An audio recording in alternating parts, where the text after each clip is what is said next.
Hi, this is Programo and welcome back to my channel.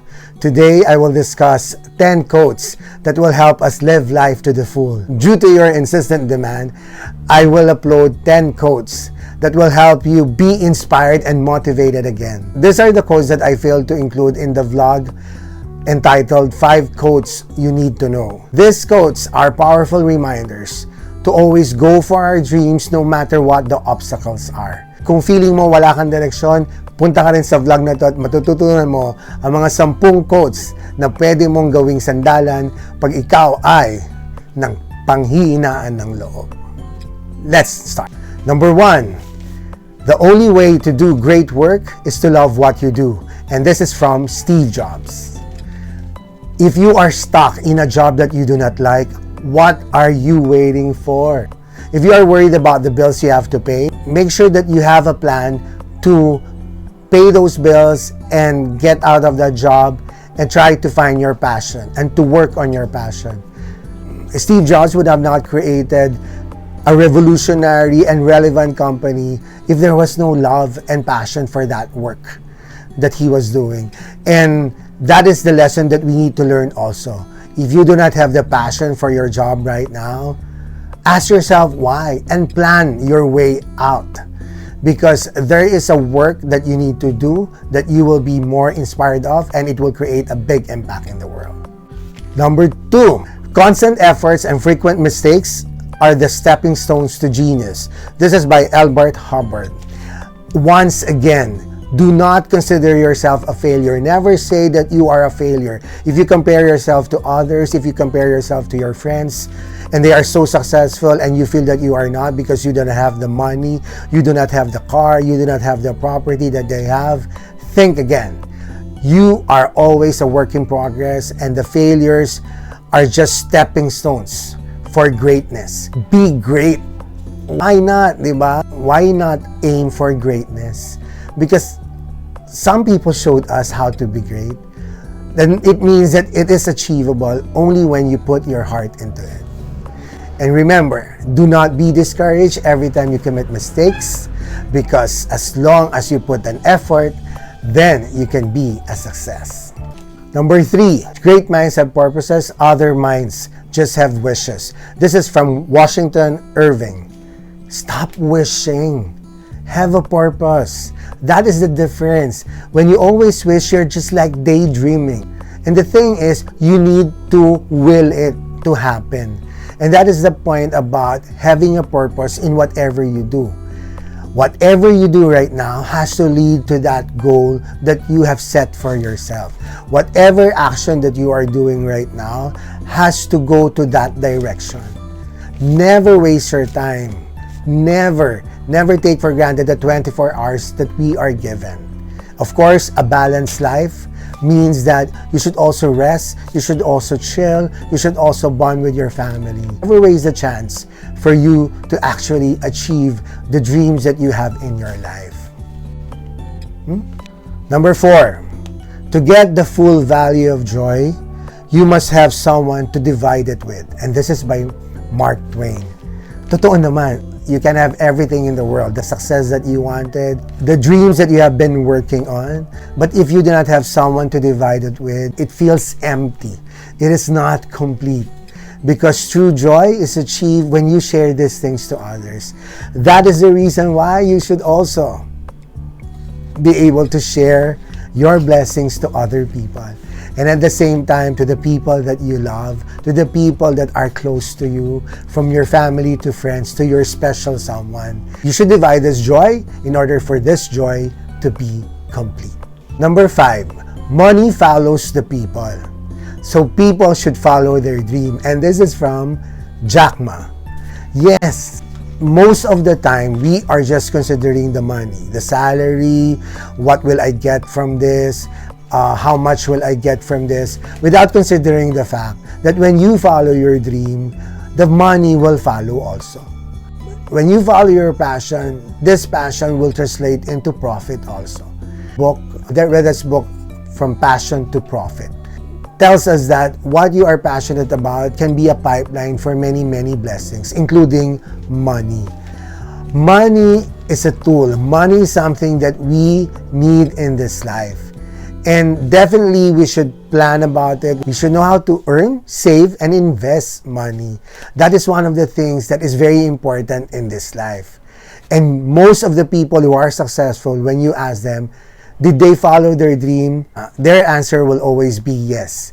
And from the passion that they have, they were able to create great empires. Because their number one concern is not the money. Their number one concern is that this particular passion of theirs will be of help to other people, will contribute to the economy, and thereby making them rich. Yung being rich is not the first priority. The first priority is to actually follow your dream. So, totoo palagi yun eh. Bata pa ako naririnig ko na yung follow your dreams. Number 6, you may not stick with God all the time, but God will stick with you no matter what. And this is from Denzel Washington. Many of us attribute our success to our own making. Parang tayo lang ang gumawa ng success, kundi tayo naghirap, kundi tayo gumawa ng paraan. But we fail to realize that we were able to do all these things because of God's grace.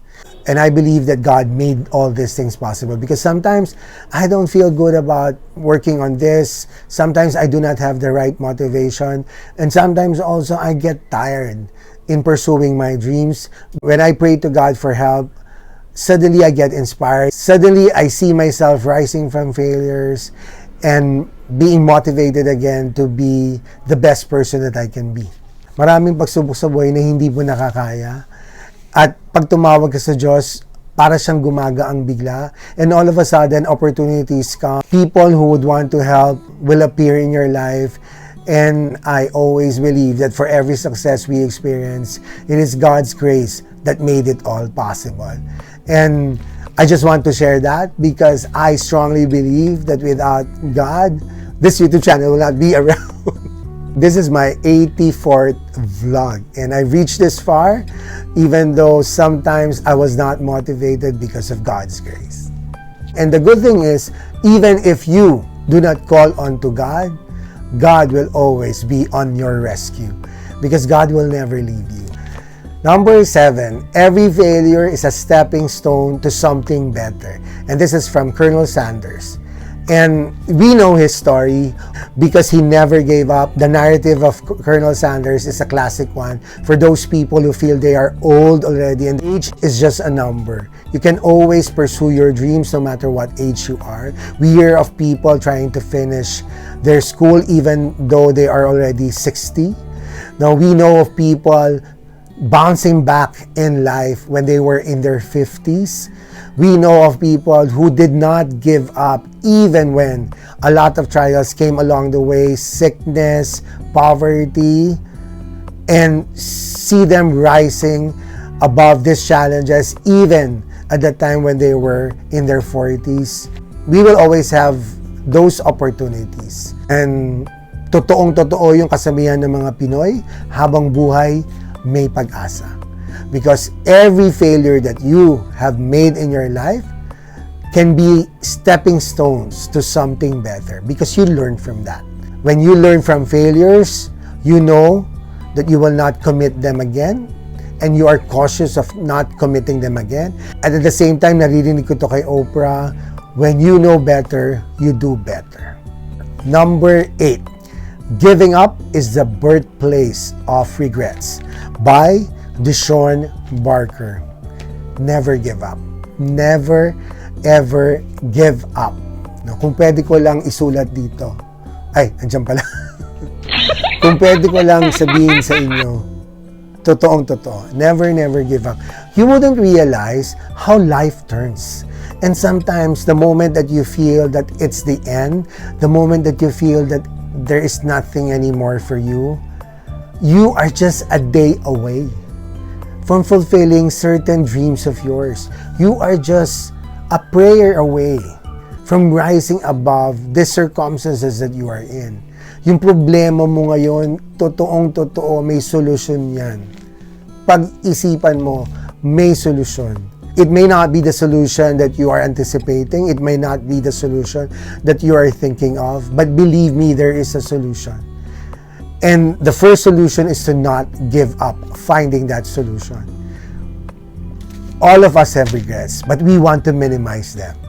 And when we give up, it might be a birthplace of a certain regret that you will try to think about as long as you live. The beauty about not giving up is knowing that you have in you the capacity to bounce back, to rise again from the ashes, to reclaim your birthright to be a happy and successful person. Ay, sabi ko nga kung meron lang 3 salita na dapat nating tandaan sa buhay, ito yun. Never give up. Life will not be free of stress or problems. So dapat yung tool natin of not giving up will always be there. Number 9, live life with eagerness. Number 9, live life with eagerness by Father Arman Roblesa. I encountered this in one of his retreats, and that is something that we should always be aware of. That life is not just a routine of everyday living. Gigising ka, mag-aalmusal ka, papasok ka ng trabaho, uuwi ka ng gabi, magnonood ka ng TV saglit or mag-YouTube ka, manood ka ng programa channel. Tapos matutulog ka, and then the next day, gigising ka na naman ulit, mag-aalmusal ka ulit, papasok ka ulit, and so on and so forth. Life is not just routines, no?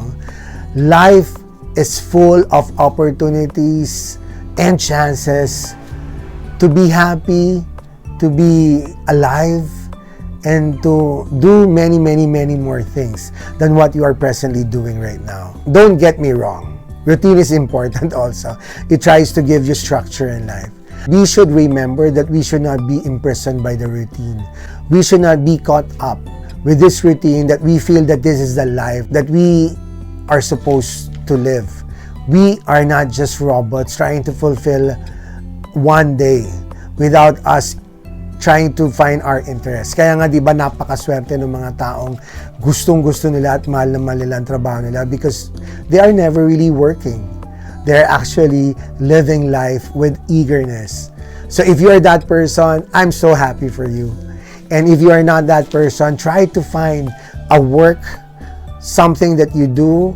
It may not be a job, it may be something that you would create yourself, but it will be something that will make you feel so passionate about life that you will live each day with eagerness, with enthusiasm. Yung excited ka palagi, gumising every day, kahit Monday, gustong-gusto mo. Kasi nga, alam mo, ang buhay ay kailangang namnamin dahil pwede rin ito mawala agad. Number 10, God brings serenity to our storms because in Him, life never dies. And this is by Pope Francis. One thing I've known from life is this: even though you believe in God, even though you are a good person, even though you are following all His commandments, attending His church, problems will always be there. There will be trials that will surprise you. There will be moments wherein you will be so frustrated by the fact that this is happening in your life. But what Pope Francis is saying to us is this: God will give us the serenity that even if your life is being run over by storms, you will find peace in trying to find out the solutions, in trying to hold on to life, in not giving up, to make sure that you go on, because you know that when you are with God, life never ends. You know that when you are with God, even in the fiercest of storms, you will be protected. You will be accompanied. One thing that I hold on is this: God will never, never forsake us. And it's so nice to be with someone who is always there, even when you just feel silent, even if when you don't feel like talking. Minsan umuupo ako sa Adoration Chapel at dun lang, wala akong sinasabi, nandun lang ako, naghihintay lang ako kung ano yung gusto kong maramdaman. And at the same time, trying to listen to God. Sabi nga be still and know that I am God. In sa Adoration Chapel, if you are familiar with that, if you are Catholic, you would know it is one place wherein you will feel serenity, wherein calmness is present because God is there in the most blessed sacrament. So sana nakatulong itong mga 10 quotations na to, and make sure that whenever you feel down, remember, kung nakaya ng iba, makakaya mo rin.